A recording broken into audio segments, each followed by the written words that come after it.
সর্বপ্রথম মহান রব্বুল আলামিনের দরবারে শুকরিয়া জ্ঞাপন করি যে মহান রব্বুল আলামিন আমাদেরকে দীর্ঘ এক মাস সিয়াম সাধনার পরে শুকরিয়া আদায়ের লক্ষ্যে ঈদুল ফিতরের ওয়াজিব নামাজ আদায়ের উদ্দেশ্যে আমাদেরকে আসার বসার সুযোগ দিয়েছেন। এই জন্য সকলেই দিল থেকে খুশি হয়ে পড়ি আলহামদুলিল্লাহ। দরুদ সালাম বর্ষিত প্রিয় নবী হযরত মুহাম্মদ মুস্তাফা সাল্লাল্লাহু আলাইহি ওয়াসাল্লামের প্রতি, যার আনিত জীবন বিধান মেনে চলার মধ্যে রয়েছে উম্মতে মুহাম্মাদী তথা বিশ্বের সকল মানুষের জন্য ইহকালীন কল্যাণ পরকালীন মুক্তি। সেই নবীর নামে সকলেই সংক্ষিপ্ত আকারে পড়ি সাল্লাল্লাহু আলাইহি ওয়াসাল্লাম। প্রিয় উপস্থিতি, আল্লাহ পাক রব্বুল আলামিন পবিত্র কোরআনুল কারীমের মধ্যে ইরশাদ করেন, ইয়া আইয়ুহাল্লাযীনা আমানু কুতিবা আলাইকুমুস সিয়াম কামা কুতিবা আলাল্লাযীনা মিন ক্বাবলিকুম লাআল্লাকুম তাত্তাকুন। তোমাদের উপর ওহে ঈমানদারেরা, তোমাদের উপর রোজাকে ফরজ করা হয়েছে যেমনি ভাবে তোমাদের পূর্ববর্তীদের উপর রোজাকে ফরজ করা হয়েছিল, লাআল্লাকুম তাত্তাকুন, যেন তোমরা মুত্তাকি হতে পারো, পরহেজগার হতে পারো। মুত্তাকি হলে কি লাভ? আল্লাহ পাক রব্বুল আলামিন বলেন, ওয়া মান ইয়াত্তাকিল্লাহা ইয়াজআল লাহু মাখরাজা ওয়া ইয়ারযুকহু মিন হাইথু লা ইয়াহতাসিব ওয়া মান ইয়াতাওয়াক্কাল আলাল্লাহি ফাহুয়া হাসবুহ ইন্নাল্লাহা বালিগু আমরিহি। আল্লাহ বলেন, যে ব্যক্তি আল্লাহকে ভয় করে এবং আল্লাহকে ভয় করে মুত্তাকি হয়, পরহেজগার হয়, ইয়াজআল লাহু মাখরাজা, আল্লাহ পাক রব্বুল আলামিন তার সকল সমস্যা সমাধানের জন্য আল্লাহ রাস্তা বের করে দেন। সুবহানাল্লাহ। ওয়া ইয়ারযুকুহু মিন হাইথু লা ইয়াহতাসিব, এবং আল্লাহ পাক রব্বুল আলামিন তাকে এমন জায়গা থেকে রিজিকের ব্যবস্থা করে দেন, মিন হাইথু লা ইয়াহতাসিব, যেখান থেকে সে কল্পনাও করে নাই। ওয়া মান ইয়াতাওয়াক্কাল আলাল্লাহ, আর যে ব্যক্তি আল্লাহর প্রতি ভরসা করে, ফাহুয়া হাসবুহ, তার জন্য আল্লাহই যথেষ্ট হয়ে যায়। ইন্নাল্লাহা বালিগু আমরি, আল্লাহ তাআলার সকল বিধান তার কাছে পৌঁছে। قد جعل الله لكل شيء قدرا, আল্লাহ পাক রব্বুল আলামিন সকলের জন্য একটা পরিমাণ নির্ধারণ করেছেন, তাকদীর নির্ধারণ করেছেন। সুতরাং এই তাকদীর পরিবর্তন একমাত্র আল্লাহর হাতে। আল্লাহ যদি চান পরিবর্তন হবে, আল্লাহ না চান পরিবর্তন হবে না। এই জন্য পরহেজগার হওয়া দরকার, মুত্তাকি হওয়া দরকার। যদি আমরা মুত্তাকি আর পরহেজগার হতে পারি, তাহলেই একমাত্র আল্লাহর প্রিয় পাত্র হওয়া যাবে। আর আল্লাহ বলেছেন, রমজান এসেছিল তোমাদেরকে মুত্তাকি বানানোর জন্য।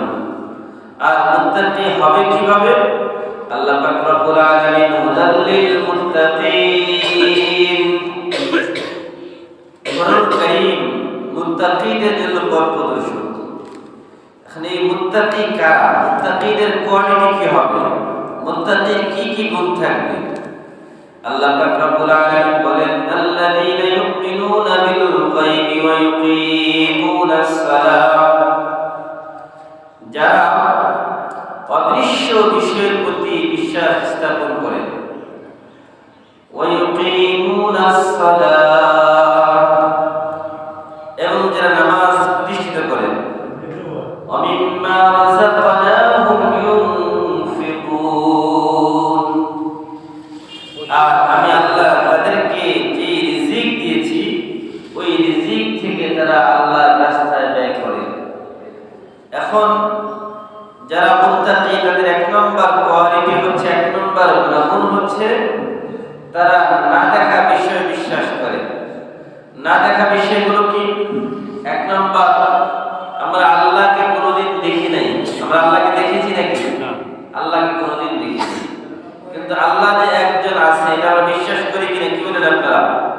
আমরা সবাই বিশ্বাস করি যে আল্লাহ একজন। যারা আগে আসছে তারা সামনে বসে, সামনের কাতার পূরণ করেন আগে। তো আমরা না দেখা বিষয়গুলো বিশ্বাস করি, এর অর্থ হচ্ছে এক নম্বর, আমরা আল্লাহকে কোনোদিন দেখি নাই, কিন্তু আমরা এটা বিশ্বাস করি যে লা ইলাহা ইল্লাল্লাহ মুহাম্মাদুর রাসূলুল্লাহ, আল্লাহ ছাড়া কোনো মাবুদ নাই এবং হযরত মুহাম্মদুর রাসূলুল্লাহ সাল্লাল্লাহু আলাইহি ওয়াসাল্লাম আল্লাহ তাআলার প্রেরিত রাসূল। তার মানে আল্লাহর তাওহীদ, রাসূলের রুবুবিয়্যাত, এটা আমরা সাক্ষী দিই। দুই নম্বর, জান্নাত জাহান্নাম কোনোদিন দেখি নাই, কিন্তু এগুলো আমরা বিশ্বাস করি। ফেরেশতাদেরকে দেখি নাই, বিশ্বাস করি। তো এরকম যত বিষয় আছে যেগুলো না দেখা, আমরা দেখি নাই কিন্তু আল্লাহ বলেছেন, রাসূল বলেছেন, এই জন্য বিশ্বাস করতে হয়। আর এই না দেখা বিষয়ে বিশ্বাসের নামই হচ্ছে ঈমান। এই জন্য মুত্তাকিদের এক নম্বর গুণ হবে তারা ঈমানদার হবে। দুই নম্বর, যখন কোন মানুষ তাওহীদ মেনে নিবে, রিসালাত মেনে নিবে, তখন ঈমানের পরে দ্বিতীয় নম্বর কাজ হবে আমল। এই আমলের মধ্যে সবথেকে গুরুত্বপূর্ণ, তাৎপর্যপূর্ণ ইবাদত হচ্ছে নামাজ। এই নামাজ হচ্ছে ইসলামের মূল স্তম্ভ, মূল খুঁটি।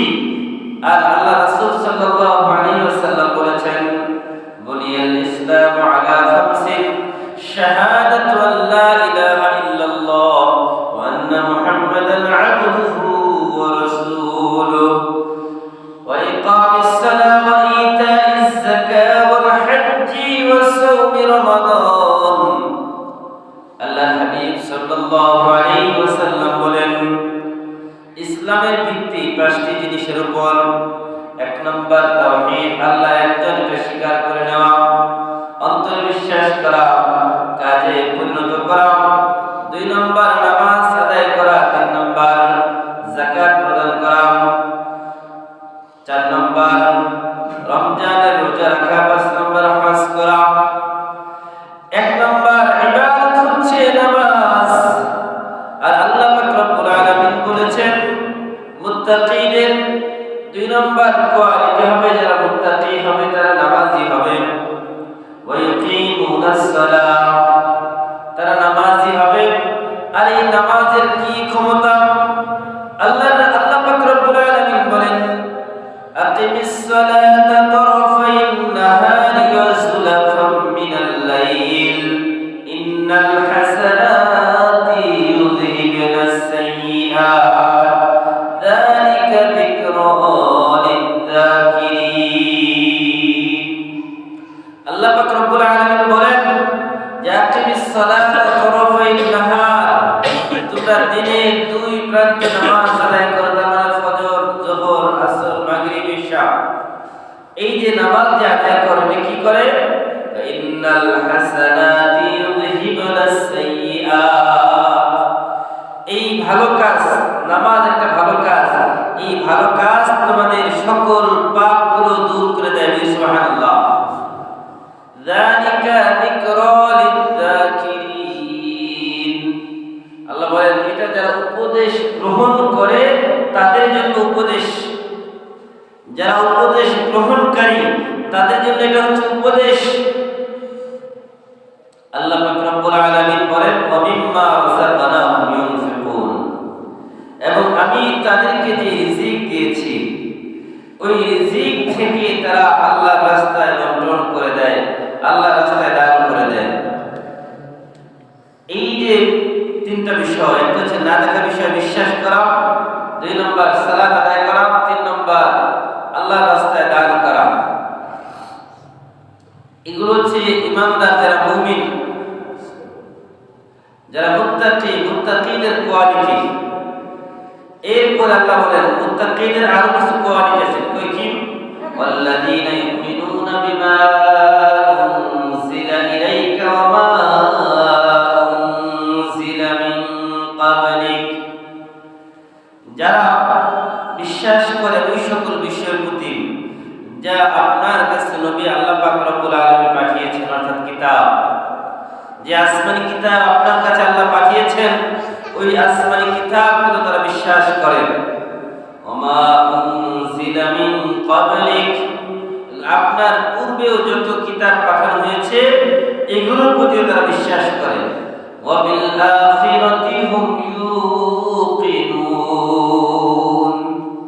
আর এরাই পরকাল সম্পর্কে চূড়ান্ত বিশ্বাসী।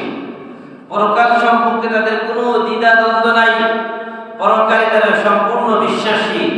এই যদি হয় অবস্থা, তখন আল্লাহ পাক রব্বুল আলামিন বলেন যাদের ভিতরে এই কোয়ালিটি থাকবে, উলাইকা আলা হুদাম মির রাব্বিহিম ওয়া উলাইকা হুমুল মুফলিহুন, যাদের মধ্যে এই কোয়ালিটিগুলো থাকবে তারাই হচ্ছে তাদের রবের পক্ষ থেকে হেদায়েত প্রাপ্ত, আর তারাই হচ্ছে সফল। বলি সুবহানাল্লাহ। সম্মানিত প্রিয় মুসলিম কিরাম, আল্লাহ পাক রব্বুল আলামিন এই রমজান মাস দিয়েছেন। এই রমজান মাস সম্পর্কে আল্লাহ বলেন, এই রমজান মাস এসেছে তার কিছু শিক্ষা আমাদের দিয়ে গেছেন। এর মধ্যে এক নম্বর শিক্ষা হচ্ছে তাকওয়া অবলম্বন করা। ঠিক আছে, সামনে দিকে বসুন। তাকওয়া অবলম্বন করা, মুত্তাকি হওয়া। এই জন্য আমরা কতটুকু মুত্তাকি হতে পারলাম, কতটুকু তাকওয়া অর্জন করতে পেরেছি, এখন আমরা নিজে প্রশ্ন করব মনে মনে, আসলে কি আমি মুত্তাকি হতে পেরেছি? দুই নম্বর রমজানের শিক্ষা হচ্ছে ঈদটাকে গরিব দুঃখী, ধনী গরিব, আমির ফকির সবার মধ্যে সমানভাবে বন্টন করে নেওয়া, সবার মধ্যে ঈদের আনন্দ ভাগাভাগি করে নেওয়া।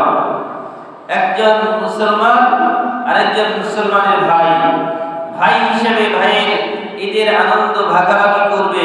এটা হচ্ছে রমজানের দ্বিতীয় শিক্ষা। রমজানের তৃতীয় শিক্ষা হচ্ছে ওয়াহদানিয়ত, অর্থাৎ সকল মুসলিম উম্মাহ ঐক্যবদ্ধভাবে সকল কাজ করা, আমাদের নিজেদের মধ্যে ভ্রাতৃত্ববোধ বজায় রাখা, নিজেদের মধ্যে সকল হানাহানি, সকল মারামারি কাটাকাটি, সকল দ্বিধাদ্বন্দ্বকে দূরে ঠেলে নিজেদের মধ্যে সকল ঐক্যকে বজায় রাখা, নিজেদের মধ্যে কোনো ফাটল সৃষ্টি না করা।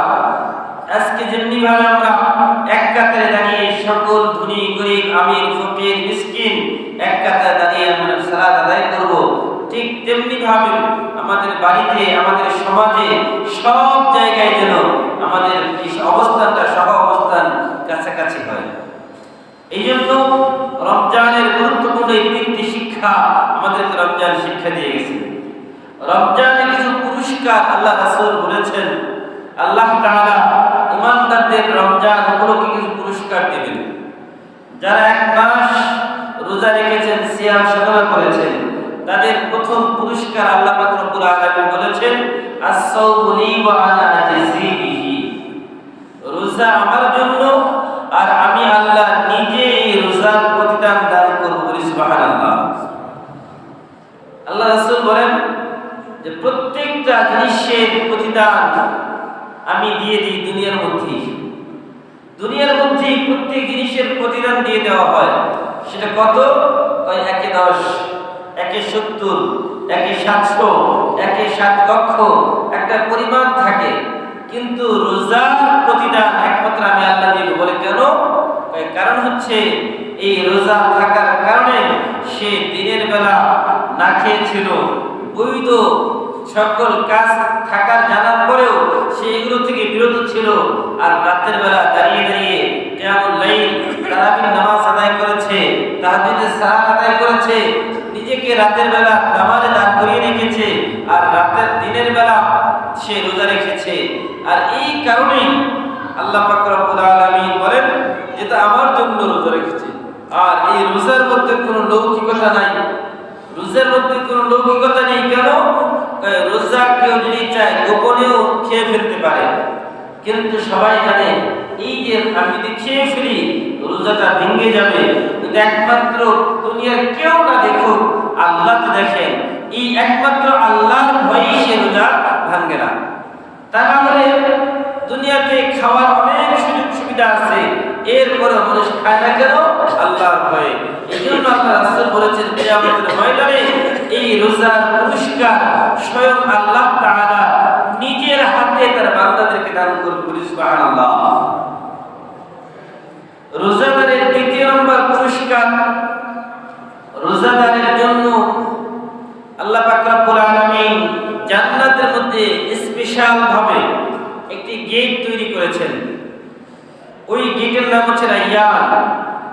ওই গেট দিয়ে একমাত্র যারা রোজাদার তারাই প্রবেশ করতে পারবে জান্নাতের মধ্যে, অন্য কেউ ওই গেট দিয়ে প্রবেশ করতে পারবে না। ওই গেট দিয়ে যারা একবার প্রবেশ করবে, আল্লাহ রাসূল বলেন কিয়ামতের ময়দানে কঠিন মুহূর্তে সকল মানুষ যখন পিপাসায় কাতর, সকল মানুষ যখন পিপাসায় কাতর, ঠিক ওই মুহূর্তে আল্লাহ পাক রব্বুল আলামিন তাদেরকে হাউজে কাউসারের পানি পান করিয়ে এমন তাদেরকে পিপাসা নিবারণ করবেন যে আর বিচার শেষ না হওয়া পর্যন্ত তাদের আর পিপাসা লাগবে না। এইভাবেই তারা ময়দানের মধ্যে পার করে দিবে। তৃতীয় নম্বর আল্লাহ রাসূল বলেন আসিয়ামু জুন্নাহ, রোজা হচ্ছে ইমানদারের জন্য ঢাল স্বরূপ। যুদ্ধের ময়দানে একজন যোদ্ধা নিজের আত্মরক্ষার জন্য যেমনি ভাবে ঢাল ব্যবহার করে নিজের আত্মরক্ষা করে, ঠিক তেমনি ভাবে ইমানদারের জন্য জাহান্নাম থেকে বাঁচার জন্য ঢাল হচ্ছে এই রোজা। আসিয়ামু জুন্নাহ ফালা ইয়ারফাত ওয়ালা ইয়াসখাব। আল্লাহ রাসূল বলেছেন যে ব্যক্তি রোজা রেখেছে, রোজা রেখে অশ্লীল কথাবার্তা বলে নাই, কাউকে গালি দেয় নাই, ঝগড়াঝাটিতে লিপ্ত হয় নাই, সেই লোকটার রোজা আমি আল্লাহর জন্য হয়েছে। আর আমি আল্লাহ তাআলা এই রোজার পুরস্কার হিসেবে তাকে জাহান্নাম থেকে মুক্ত করে তার জন্য জান্নাতের ফয়সালা করে দেব। সুবহানাল্লাহ। চতুর্থ নম্বর পুরস্কার আল্লাহ রাসূল বলেন, রোজাদারের জন্য আনন্দ ঘন মুহূর্ত দুইটি। লিসাইম ফারহাতান, ফারহাতুন ইনদা ফিতরিহি ওয়া ফারহাতুন ইনদা লিকাই রাব্বিহি। এক নম্বর যখন সে ইফতার করে ওই সময় তার জন্য আনন্দের মুহূর্ত। দুই নম্বর মৃত্যুর পরে যখন সে আল্লাহর সাথে মোলাকাত করবে ওই সময়টা হবে তার জন্য সবথেকে বেশি আনন্দ ঘন মুহূর্ত। এরপর আল্লাহ রাসূল সাল্লাল্লাহু আলাইহি ওয়াসাল্লাম বলেছেন রোজাদারের জন্য পঞ্চম নাম্বার পুরস্কার হবে রোজাদারের মুখের যে গন্ধ, রোজাদারের মুখের গন্ধ আল্লাহর কাছে মিশক আম্বরের চাইতেও অধিক বেশি প্রিয়। বলি সুবহানাল্লাহ। এই পাঁচটি পুরস্কার আল্লাহ পাক রব্বুল আলামিন রোজাদারদেরকে দিবেন। সম্মানিত প্রিয় উপস্থিতি, বলতেছিলাম যে রমজানের শিক্ষা, রমজানের তিনটা শিক্ষা আল্লাহ রাসূল বলেছেন, আর রমজানের পাঁচটি পুরস্কার আল্লাহ তাআলা রোজাদারদেরকে দিবেন। সম্মানিত প্রিয় মুসলিম কিরাম, আল্লাহ পাক রব্বুল আলামিন এই রমজান মাস দিয়েছেন। এই রমজান মাস সম্পর্কে আল্লাহ বলেন এই রমজান মাস এসেছে তার কিছু শিক্ষা আমাদের দিয়ে গেছেন। এর মধ্যে এক নম্বর শিক্ষা হচ্ছে তাকওয়া অবলম্বন করা। ঠিক আছে, সামনে দিকে বসুন। তাকওয়া অবলম্বন করা, মুত্তাকি হওয়া। এই জন্য আমরা কতটুকু মুত্তাকি হতে পারলাম, কতটুকু তাকওয়া অর্জন করতে পেরেছি, এখন আমরা নিজে প্রশ্ন করব মনে মনে, আসলেই কি আমি মুত্তাকি হতে পেরেছি? দুই নম্বর রমজানের শিক্ষা হচ্ছে ঈদটাকে গরিব দুঃখী, ধনী গরিব, আমির ফকির সবার মধ্যে সমানভাবে বন্টন করে নেওয়া, সবার মধ্যে ঈদের আনন্দ ভাগাভাগি করে নেওয়া। একজন মুসলমান আরেকজন মুসলমানের ভাই, ভাই হিসেবে ভাইয়ের ঈদের আনন্দ ভাগাভাগি করবে। এটা হচ্ছে রমজানের দ্বিতীয় শিক্ষা। রমজানের তৃতীয় শিক্ষা হচ্ছে ওয়াহদানিয়ত, অর্থাৎ সকল মুসলিম উম্মাহ ঐক্যবদ্ধভাবে সকল কাজ করা, আমাদের নিজেদের মধ্যে ভ্রাতৃত্ববোধ বজায় রাখা, নিজেদের মধ্যে সকল হানাহানি, সকল মারামারি কাটাকাটি, সকল দ্বিধাদ্বন্দ্বকে দূরে ঠেলে নিজেদের মধ্যে সকল ঐক্যকে বজায় রাখা, নিজেদের মধ্যে কোনো ফাটল সৃষ্টি না করা।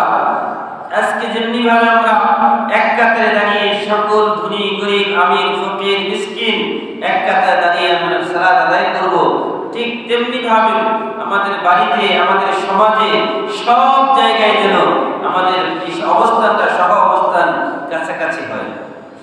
এই জন্য রমজানের গুরুত্বপূর্ণ এই তিনটি শিক্ষা আমাদেরকে রমজান শিক্ষা দিয়ে গেছে। রমজানে কিছু পুরস্কার আল্লাহ রাসূল বলেছেন, আল্লাহ তাআলা ইমানদারদের রমজান উপলক্ষে কিছু পুরস্কার দিবেন। যারা এক মাস রোজা রেখেছেন, সিয়াম সাধনা করেছেন, তাদের প্রথম পুরস্কার আল্লাহ পাক রব্বুল আলামিন বলেছেন, আস-সাওমু লি ওয়া আনা আজজি বিহি। রোজা আমার জন্য আর আমি আল্লাহ নিজে এই রোজার প্রতিদান দান করব। সুবহানাল্লাহ। আল্লাহ রাসূল বলেন যে প্রত্যেকটা জিনিসের প্রতিদান আমি দিয়ে দিই দুনিয়ার মধ্যে। দুনিয়ার মধ্যে প্রত্যেক জিনিসের প্রতিদান দিয়ে দেওয়া হয়। সেটা কত?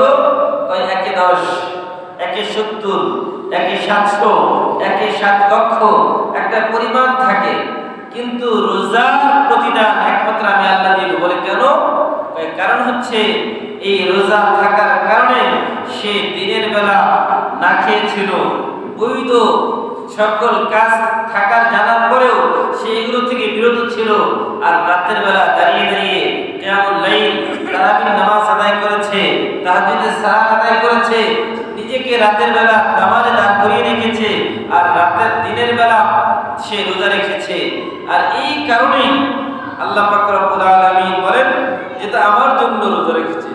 আর এই রোজার মধ্যে কোনো লৌকিকতা নাই, রোজার মধ্যে কোনো লৌকিকতা নেই। কেন? রোজা কেউ যদি চায় গোপনেও খেয়ে ফেলতে পারে, কিন্তু সবাই জানে এই যে আমি যদি খেয়ে ফেলি রোজাটা ভেঙে যাবে। কিন্তু একমাত্র দুনিয়ার কেউ না দেখুক, আল্লাহ তো দেখেন, এই একমাত্র আল্লাহর ভয়েই সে রোজা ভাঙে না। তা না হলে দুনিয়াতে খাওয়ার অনেক সুযোগ সুবিধা আছে, এরপরে মানুষ খায় না কেন? আল্লাহর ভয়ে। এই জন্য আল্লাহ রাসূল বলেছেন, কিয়ামতের ময়দানে এই রোজার পুরস্কার স্বয়ং আল্লাহ তাআলা নিজের হাতে তার বান্দাদেরকে দান করবেন। সুবহানাল্লাহ। রোজাদারের দ্বিতীয় নম্বর পুরস্কার, রোজাদারের জন্য আল্লাহ পাক রব্বুল আলামিন জান্নাতের মধ্যে স্পেশাল ভাবে একটি গেট তৈরি করেছেন। ওই গেটের নাম হচ্ছে রায়্যান। ওই গেট দিয়ে একমাত্র যারা রোজাদার তারাই প্রবেশ করতে পারবে জান্নাতের মধ্যে, অন্য কেউ ওই গেট দিয়ে প্রবেশ করতে পারবে না। ওই গেট দিয়ে যারা একবার প্রবেশ করবে, আল্লাহ রাসূল বলেন, কিয়ামতের ময়দানে কঠিন মুহূর্তে সকল মানুষ যখন পিপাসায় কাতর, সকল মানুষ যখন পিপাসায় কাতর, ঠিক ওই মুহূর্তে আল্লাহ পাক রব্বুল আলামিন তাদেরকে হাউজে কাউসারের পানি পান করিয়ে এমন তাদেরকে পিপাসা নিবারণ করবেন যে আর বিচার শেষ না হওয়া পর্যন্ত তাদের আর পিপাসা লাগবে না। এইভাবেই তারা ময়দানের মধ্যে পার করে দিবে। দ্বিতীয় নম্বর আল্লাহ রাসূল বলেন, আসিয়ামু জুন্নাহ। রোজা হচ্ছে ইমানদারের জন্য ঢাল স্বরূপ। যুদ্ধের ময়দানে একজন যোদ্ধা নিজের আত্মরক্ষার জন্য যেমনি ভাবে ঢাল ব্যবহার করে নিজের আত্মরক্ষা করে, ঠিক তেমনি ভাবে ইমানদারের জন্য জাহান্নাম থেকে বাঁচার জন্য ঢাল হচ্ছে এই রোজা। আসিয়ামু জুন্নাহ ফালা ইয়ারফাত ওয়ালা ইয়াসখাব। আল্লাহ রাসূল বলেছেন, যে ব্যক্তি রোজা রেখেছে, রোজা রেখে অশ্লীল কথাবার্তা বলে নাই, কাউকে গালি দেয় নাই, ঝগড়াঝাটিতে লিপ্ত হয় নাই, সেই লোকটা রোজা আমি আল্লাহর জন্য হয়েছে। আর আমি আল্লাহ তাআলা এই রোজার পুরস্কার হিসেবে তাকে জাহান্নাম থেকে মুক্ত করে তার জন্য জান্নাতের ফয়সালা করে দেব। সুবহানাল্লাহ। চতুর্থ নম্বর পুরস্কার আল্লাহ রাসূল বলেন, রোজাদারের জন্য আনন্দ ঘন মুহূর্ত দুইটি। লিসাইম ফারহাতান, ফারহাতুন ইনদা ফিতরিহি ওয়া ফারহাতুন ইনদা লিকাই রাব্বিহ। এক নম্বর, যখন সে ইফতার করে ওই সময় তার জন্য আনন্দের মুহূর্ত।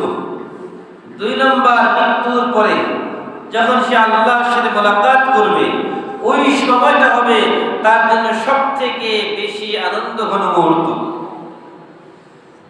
এরপর আল্লাহ রাসূল সাল্লাল্লাহু আলাইহি ওয়াসাল্লাম বলেছেন, রোজাদারের জন্য পঞ্চম নাম্বার পুরস্কার হবে রোজাদারের মুখের যে গন্ধ, রোজাদারের মুখের গন্ধ আল্লাহর কাছে মিশক আম্বরের চাইতেও অধিক বেশি প্রিয়। বলি সুবহানাল্লাহ।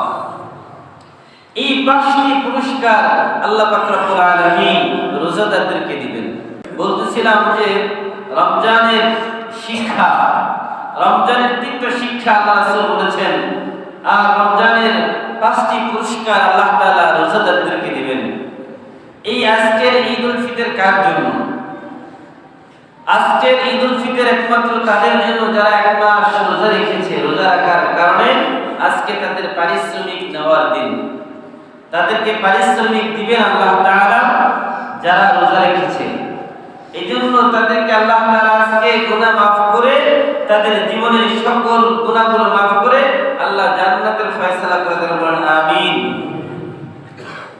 আল্লাহ পাক রব্বুল আলামিন এই রমজানে কোরআন নাযিল করেছেন, আর এইজন্য আল্লাহ বলেন শাহরুর রমাদান আল্লাযী উনজিলা ফীহিল কুরআন হুদাল লিন-নাসি ওয়া বায়িনাতিন মিনাল হুদা ওয়াল ফুরকান। আল্লাহ বলেন এই রমজান মাস হচ্ছে ওই মাস যেই মাসে আল্লাহ পাক রব্বুল আলামিন কোরআন নাযিল করেছেন। এই কোরআন নাযিলের মাসে কোরআনের কিছু হক, কিছু দাবি আমাদের কাছে আছে। আল্লাযীনা আতাইনাহুমুল কিতাবা ইয়াতলুনাহু হাক্কা তিলাওয়াতিহি উলাইকা ইউমিনুনা বিহি ওয়া মান ইয়াকফুর বিহি ফাউলাইকা হুমুল খাসিরুন। আল্লাহ বলেন যাদেরকে আমি কিতাব দিয়েছি, যাদেরকে আমি আল্লাহ কিতাব দিয়েছি, ইয়াতলুনাহু হাক্কা তিলাওয়াতিহি, তারা এই কোরআনকে পড়বে, তারা কোরআনের হক আদায় করে। এই কিতাবকে তারা পড়বে, কিতাবের তেলাওয়াত করবে, হক আদায় করে। তো এই কিতাবের হক কি? তো এই কিতাবের 1 নম্বর হক হচ্ছে কিরাআতুল কোরআন, কোরআনকে বিশুদ্ধভাবে পড়া।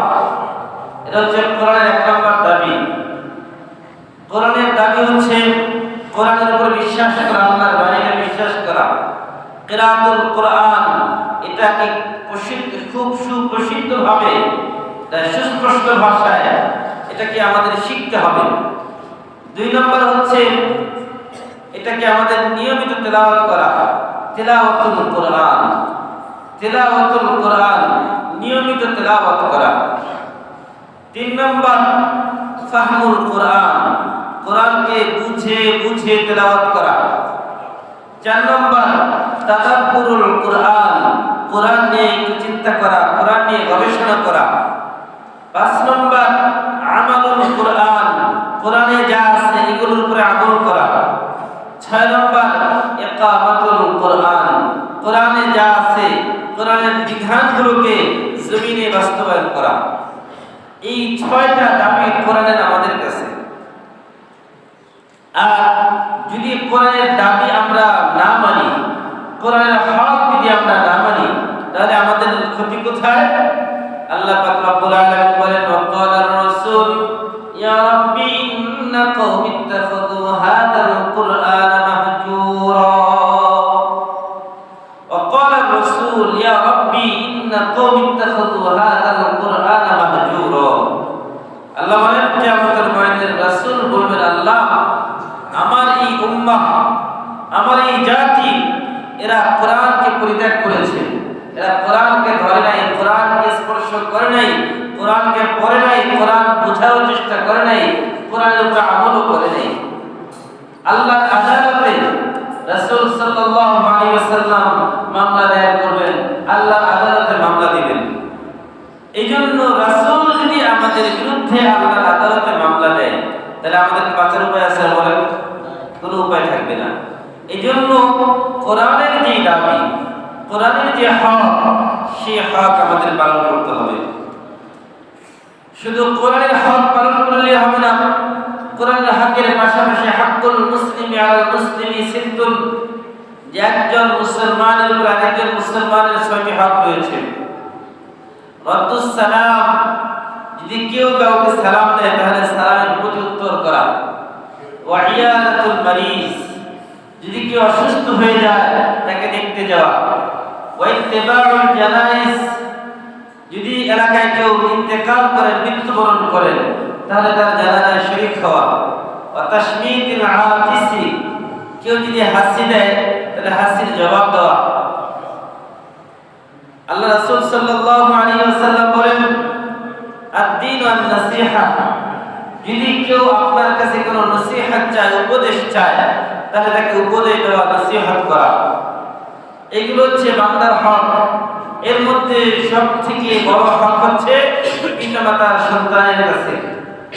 সন্তানের কাছে পিতামাতার কিছু হক রয়েছে। সামনের কাতার এখনো বাকি রাখছে, তারা সামনের কাতার পূরণ করে বসি। যারা পিছনে আসে সামনে চলে আসে, সামনের কাতারগুলো পূরণ করে বসি। যারা পরে আসবে পরে বসবে। কারণ হাদিস শরীফের মধ্যে এসেছে, যদি কেউ পরে এসে কারো ঘাড় ডিঙিয়ে সামনে আসে, কিয়ামতের ময়দানে তাকে জাহান্নামের পুল বানিয়ে দেওয়া হবে। খুব ভয়ানক শাস্তি এটা। এই জন্য যারা আগে আসবো তারা আমরা আগে আগে বসে যাবো ইনশাআল্লাহ। কারণ আল্লাহ রাসূল সাল্লাল্লাহু আলাইহি ওয়াসাল্লাম এই বিষয়ে খুব কঠিন ধমক দিয়েছেন যে কারো ঘাড় ডিঙিয়ে সামনে না আসা, যে যেখানে জায়গা পাবো সেখানে বসে যাব। এই জন্য আল্লাহ রাসূল আরেক হাদিসের মধ্যে বলেন যে প্রথম কাতারে দাঁড়ানো কি পরিমাণ নেকির কাজ, এটা যদি কেউ জানতো তাহলে প্রয়োজনে লটারির মাধ্যমে হলেও প্রথম কাতারে জায়গা নেওয়ার চেষ্টা করত। এত বেশি গুরুত্ব প্রথম কাতারে বসা। এই জন্য কাতার সোজা করা এটা নামাজের একটা গুরুত্বপূর্ণ একটা অংশ। কারণ আর কাতার সোজা করার একটা সুন্নাহ পদ্ধতি আছে। আমরা কাতার সোজা যে করব, আমরা ইমামের বরাবর থেকে, মাঝখান থেকে ডান বাম এইভাবে বসবো। আমরা এসে কেউ ডান দিকে এক কোণায় বসি, কেউ বাম দিকে এক কোণায় বসি, কেউ পিছনের কাতার একবারে বসি, কেউ আবার সামনে বসি। এইরকম এলোমেলো হয়ে আমরা বসবো না। আল্লাহ রাসূলের সুন্নাহ অনুযায়ী আমরা মাঝখান থেকে বসা শুরু করব। মাঝখান থেকে বসে যেদিকে বেশি ফাঁকা থাকবে ডান দিকে থাকলে ডান দিকে বসবো, বাম দিকে ফাঁকা থাকলে বাম দিকে বসবো। আর নামাজের গুরুত্বপূর্ণ অংশ হচ্ছে কাতার সোজা করা। আল্লাহ রাসূল সাল্লাল্লাহু আলাইহি ওয়াসাল্লাম বলেছেন, সাওউ সুফুফাকুম আও লা ইখালিফান্নাল্লাহু বাইনা উজুহিকুম আও লা ইখালিফান্নাল্লাহু বাইনা কুলুবিকুম। আল্লাহ রাসূল বলেন, তোমরা তোমাদের নামাজের কাতার সোজা করো, অন্যথায় আল্লাহ তোমাদের চেহারা বিকৃত করে দিবেন, অন্যথায় আল্লাহ তাআলা তোমাদের অন্তর বাঁকা করে দিবেন। তার মানে নামাজের কাতার দেখবেন বাঁকা থাকলে নামাজে অমনোযোগী হয়ে যায়, নামাজে অমনোযোগী হয়ে যায়। এটা আমি খুব উপলব্ধি করি। যদি কখনো যায় নামাজ একটু বাঁকা থাকে, দেখবেন আমি কিন্তু সোজা করে নিই নিজের থেকে। একটু বাঁকা থাকলে আমার নামাজে অমনোযোগী চলে আসে। এটা আমি খুব উপলব্ধি করি। এই জন্য আপনাদেরকে বলছি যে কখনো কাতারে একদম বাঁকা হয়ে দাঁড়াবে না, সবাই সোজা হয়ে কাতারে সোজা করবো ইনশাআল্লাহ। কারণ কাতার সোজা করা ওয়াজিব, কাতার সোজা করা ওয়াজিব। এজন্য এটা গুরুত্বপূর্ণ একটা বিষয়। আর কাতারের মাঝখানে বেশি ফাঁকা রাখবো না।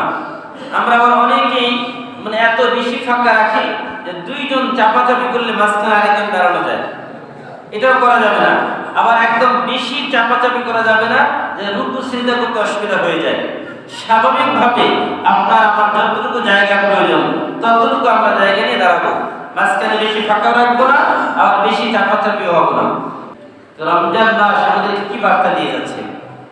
রমজান মাস আমাদের একটা বার্তা দিচ্ছে, সেটা হচ্ছে আলাম ইয়াহনিল লাযীনা আমানু আন তাশআ কুলুবুহুম লিযিকরিল্লাহ ওয়া মা নাযালা মিনাল হাক্কি ওয়া লা ইয়াকুনু কাল্লাযীনা উতুল কিতাব ফাতালা আলাইহিমুল আমাদু ফাকাসাত কুলুবুহুম ওয়া কাসীরুম মিনহুম ফাসিকুন। আল্লাহ বলেন, আলাম ইয়াহনিল লাযীনা আমানু, ওহে ঈমানদারেরা, এখনো কি তোমাদের জন্য সময় হয় নাই? এখনো কি তোমাদের হাতে সময় আসে নাই? তোমাদের জীবনে কি এখনো সময় আসে নাই? আলাম ইয়ানিল লাযীনা আমানু আন তাখশা কুলুবুহুম লিযিকরিল্লাহ, যে আল্লাহকে স্মরণ করে অন্তরে আল্লাহর ভয় স্থাপন করবে, যে অন্তরের মধ্যে আল্লাহকে জায়গা দিবে, অন্তরের মধ্যে আল্লাহকে জায়গা দিবে, আল্লাহর ভয়কে জায়গা দিবে। আন তাখশা কুলুবুহুম লিযিকরিল্লাহ ওয়া মা নাযালা মিনাল হক, এবং আল্লাহ তাআলা যে কোরআন নাযিল করেছেন ওই কোরআনকে অন্তরে জায়গা দিবে। এর এখনো কি সময় হয় নাই? ওমা নাযালা মিনাল হাক্কি ওয়া লা ইয়াকুনু কাল্লাযীনা উতুল কিতাব মিন ক্বাবল ফাতালা আলাইহিমুল আমাদু ফাকাসাত কুলুবুহুম ওয়া কাসীরুম মিনহুম ফাসিকুন। কিন্তু আমাদের সমাজের অধিকাংশ মানুষ, আল্লাহ বলেন ওয়া কাসীরুম মিনহুম ফাসিকুন, অধিকাংশ মানুষই ফাসিক, অধিকাংশ মানুষই তার অন্তরে আল্লাহকে জায়গা দেয় না, অধিকাংশ মানুষই তার অন্তরের মধ্যে কোরআনকে জায়গা দেয় না। আর না দেওয়ার কারণে তাদের অন্তর হয় হয়তো শয়তানের বাসা। আল্লাহ রাসূল বলেছেন ইন্নাল্লাযী লাইসা ফি জাওফিহি শাইউন মিনাল কুরআন কাল বাইতিল খরিব, যার অন্তরে কোরআন নাই সেই অন্তরকে আল্লাহ রাসূল বলেছেন কাল বাইতিল খরিব, বিরান ঘরের সমতুল্য। যে ঘরের মধ্যে পোকা মাকড় বাসা বাঁধে, যে ঘরটা থাকে অগোছালো, যে ঘরের মধ্যে থাকে মাকড়সার জাল, যে ঘরের মধ্যে থাকে পোকা মাকড়, ওই ঘরের মতো মানুষের অন্তর। আর ওই অন্তরের মধ্যে কখনো কোরআন হাদিস নামাজ রোজা হজ যাকাত এগুলো ভালো লাগে না। এই জন্য রমজান এসেছে, আমাদেরকে যেমনি ভাবে রোজা রেখেছি, নামাজ পড়েছি, 1 মাসের মতো বাকি 11 মাস আমাদেরকে এইভাবেই চলতে হবে, আমাদেরকে এইভাবেই চলতে হবে। এই শিক্ষাই আমাদেরকে দিয়ে যাচ্ছে যে রমজান তোমাদেরকে এসেছিল, একটা সুযোগ দিয়েছে, এই সুযোগটাকে লুটে নিয়ে আগামী 11 মাস নিজেদেরকে পরিবর্তনের খাতায় নাম রেখে নিজেদের জীবনটাকে পরিবর্তন করে আল্লাহর জন্য, আল্লাহ রাসূলের জন্য, নিজের জন্য নিজের জীবনকে পরিবর্তন করে একমাত্র আল্লাহর জন্য নিবেদিত প্রাণ হয়ে ইসলামের পথে চলা। যখন আমরা ইসলামের পথে চলব তখন আল্লাহ পাক রব্বুল আলামিন বলেছেন قد أفلح من تزكى قد أفلح من تزكى, ওই ব্যক্তি সফল যে নিজের অন্তরকে পরিষ্কার করতে পারলো। قد أفلح من تزكى وذكر اسم ربه فصلى, সফল ওই ব্যক্তি যে তার অন্তরকে পরিষ্কার করলো, অন্তরকে আত্মশুদ্ধি করলো, অন্তরের সকল পাপ পঙ্কিলতা থেকে নিজেকে মুক্ত করতে পারলো, অন্তরের যত রোগ আছে এই রোগগুলো থেকে নিজেকে দূরে রাখতে পারলো। এটা হচ্ছে সবথেকে বড় সফলতা। অন্তরের রোগ কি? অন্তরের রোগ হচ্ছে অহংকার। অন্তরের রোগ কি? অন্তরের রোগ হচ্ছে রিয়া, লৌকিকতা, মানুষকে দেখানো। অন্তরের রোগ কি? অন্তরের রোগ হচ্ছে মানুষের প্রতি আমাকে মানুষ বড় করবে এই চিন্তা চেতনা থাকা। এরকম অন্তরের যত রোগ আছে এই রোগ থেকে নিজেকে বাঁচানো, এটা হচ্ছে সবথেকে বড় সফলতা।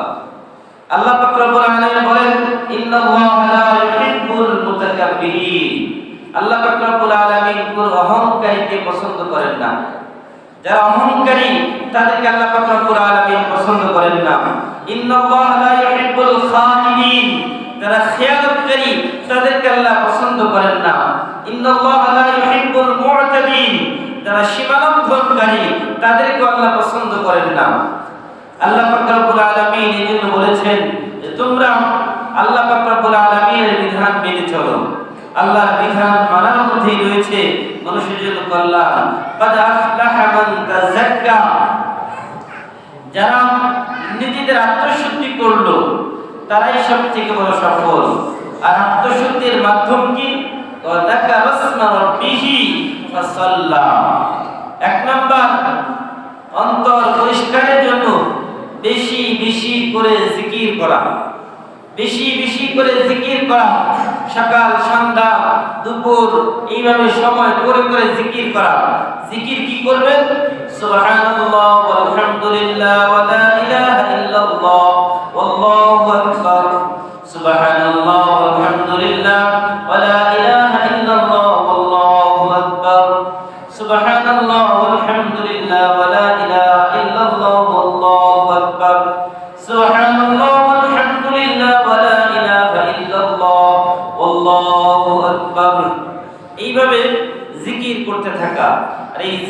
মাধ্যমে অন্তর পরিশুদ্ধ হয়, জিকিরের মাধ্যমে আত্মশুদ্ধি হয়, জিকিরের মাধ্যমে মানুষ একজন পরিপূর্ণ আল্লাহ ওয়ালা হয়। জিকিরের পরে 2 নম্বর ফাসাল্লা, নিয়মিত নামাজ আদায় করা। নামাজ নিয়মিত আদায় করা। যদি নিয়মিত নামাজ আদায় না করে, তাহলে কখনোই আত্মশুদ্ধি হবে না, অন্তর পরিষ্কার পরিচ্ছন্ন হবে না। এই জন্য যদি কেউ বলে যে নামাজ পড়ি না ঠিক, আমার অন্তর ঠিক আছে, তার কথা সম্পূর্ণ মিথ্যা, সে সম্পূর্ণ ডাহা মিথ্যা বলছে।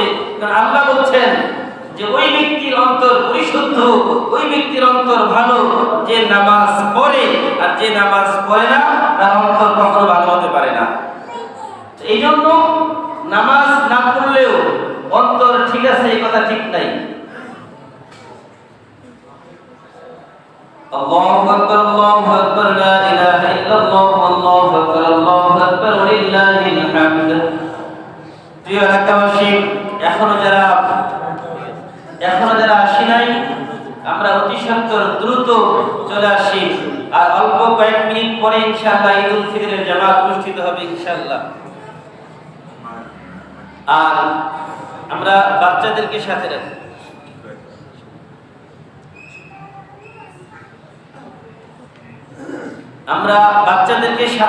সিঁড়িতে অনেক সময় বাচ্চারা পিছলা খেয়ে পড়ে গেলে বিপদ ঘটতে পারে।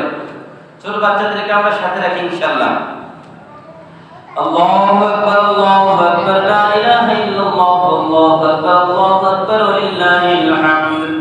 আল্লাহু আকবার, আল্লাহু আকবার, লা ইলাহা ইল্লাল্লাহ, আল্লাহু আকবার, আল্লাহু আকবার, ওয়ালিল্লাহিল হামদ। আমরা ফাঁকা জায়গাগুলো পূরণ করে বসি, একটু আগায় বসি, তাহলে যারা পরে আসছে তাদের জন্য বসতে সুবিধা হবে ইনশাআল্লাহ। যাদের সামনে ফাঁকা জায়গা আছে তারা আমরা ফাঁকা জায়গাটা পূরণ করে বসি। সম্মানিত ভাইরা, বলতেছিলাম যে আল্লাহ পাক রব্বুল আলামিন বলেছেন অন্তর পরিষ্কার পরিশুদ্ধ হয়, অন্তর পরিষ্কার পরিশুদ্ধ হয়। ওয়াকাদ আফলাহা মান তাযাক্কা ওয়া যাকারা ইসমা রাব্বিহি ফাসাল্লা বাল তুসিরুনাল হায়াতাদ দুনিয়া। আল্লাহ বলেন তোমরা বস্তুত দুনিয়ার জীবনকে প্রাধান্য দিচ্ছ, দুনিয়ার জীবনকে তোমরা প্রাধান্য দিচ্ছ। ওয়াল আখিরাতু খায়র, অথচ দুনিয়ার জীবন তো প্রাধান্য দেওয়ার বিষয় না, বরং আখিরাত হচ্ছে প্রাধান্য পাবে। আর আখিরাতের জীবন হচ্ছে চিরস্থায়ী, আখিরাতের জীবন হচ্ছে সর্বোত্তম জীবন। ওয়াল আখিরাতু খায়র ওয়া আবকা। এজন্য আল্লাহ পাক রব্বুল আলামিন বলেছেন আখিরাতের জীবন সর্বোত্তম জীবন, আখিরাতের জীবন সবথেকে শ্রেষ্ঠ জীবন। এজন্য আমাদের ওই শ্রেষ্ঠ জীবনের জন্য, সর্বোত্তম জীবনের জন্য, চিরস্থায়ী জীবনের জন্য কিছু করতে হবে। আর আল্লাহ পাক রব্বুল আলামিন বলেছেন যদি কোনো ব্যক্তি 5 ওয়াক্ত নামাজ আদায় করে, মান হাফাযা আলাস সালাওয়াত আকরামাহুল্লাহু তাআলা বিখামসি খিসালিন, যদি কোনো ব্যক্তি 5 ওয়াক্ত নামাজ আদায় করে আল্লাহ পাক রব্বুল আলামিন তাকে 5টা পুরস্কার দিবেন। সুবহানাল্লাহ। ইয়ারফাউ আনহু যিকাল আইশ, 1 নম্বর তার রিজিকের সংকীর্ণতা আল্লাহ দূর করে দিবেন। ওয়া ইউতিহিল্লাহু কিতাবাহু বিয়ামিনি, আল্লাহ পাক রব্বুল আলামিন কিয়ামতের ময়দানে তার আমলনামা তার ডান হাতে ধরিয়ে দিবেন। ওয়া ইয়ামুরু আলা সিরাতিকাল বারকি, এবং আল্লাহ পাক রব্বুল আলামিন তার পুল সিরাতের পুলটাকে বিদ্যুৎ গতিতে পার করে দিবেন। আল্লাহ পাক রব্বুল আলামিন মৃত্যুর সময় তার সকল কষ্ট দূর করে দিবেন। আল্লাহ পাক রব্বুল আলামিন তার যে জীবনে যত কষ্ট আছে এগুলো আল্লাহ দূর করে দিবেন, এবং তার যে পিপাসা লাগবে কিয়ামতের ময়দানে এই পিপাসা আল্লাহ জীবনের ব্যবস্থা করে দিবেন। সুবহানাল্লাহ। এইজন্য সম্মানিত ভাইরা, আমরা যারা এসেছি আমরা আজকের মতো করে আমরা 5 ওয়াক্ত নামাজে এইভাবে উপস্থিত থাকবো। মনে মনে নিয়ত করি যে আল্লাহ এই রমজানকে আমার পরিবর্তনের জন্য মাধ্যম বানিয়ে দাও। আমার জীবনে তো অনেক নামাজ কাজা হয়ে গেছে, আর যেন জীবনে কোনোদিন নামাজ কাজা না হয়। কারণ 1 ওয়াক্ত নামাজ যদি কেউ ছেড়ে দেয় 1 হুকবা পরিমাণ তাকে জাহান্নামের আগুনে জ্বলতে হবে। আর 1 হুকবা সমান 2,88,00,000 বছর 1 ওয়াক্ত নামাজের জন্য জাহান্নামের আগুনে জ্বলতে হবে। তাহলে আমরা আমাদের জীবনে কত ওয়াক্ত নামাজ বাদ দিয়েছি? আল্লাহ রাসূল বলেছেন মান তারাকা সালাতা মুতাআম্মিদান ফাকাদ কাফারা, যে ব্যক্তি ইচ্ছাকৃত নামাজ ছেড়ে সে কুফরি কাজ করলো। এই জন্য আপনাদের সকলের কাছে আমার উদাত্ত আহ্বান থাকবে, আমরা কেউ কখনো নামাজ ছাড়বো না। কারণ নামাজ হচ্ছে ইসলামের মধ্যে এমন একটা স্থানে আছে যে নামাজ আছে, আসিয়াম যে আসসালাতু ইমাদুদ্দিন, নামাজ ইসলামের মূল খুঁটি। যার নামাজ নাই তার ইসলাম নাই, তার ঈমান নাই। এই জন্য নামাজ ছাড়া মুসলমান দাবি করাটাই বৃথা। আল্লাহ রাসূল বলেছেন একজন মানুষ মুসলমান আর একজন কাফেরের মধ্যে পার্থক্যকারী হচ্ছে নামাজ। মুসলমান নামাজ আদায় করে, সালাত আদায় করে, আর কাফের সালাত আদায় করে না। স্পষ্ট হাদিস, এটা আমার কোনো ব্যক্তিগত কথা না। আল্লাহ রাসূল বলেছেন যে ব্যক্তি সালাত আদায় করে না সে কিয়ামতের ময়দানে মা কারুন ওয়া হামান ওয়া উবাই ইবনে খালফ, কিয়ামতের ময়দানে সে কারুন, হামান, উবাই ইবনে খালফ, আবু জেহেল, উতবা এদের সাথে হাসর হবে। আর এদের সাথে হাসর হওয়ার মানে হচ্ছে তার নিশ্চিত জাহান্নামী।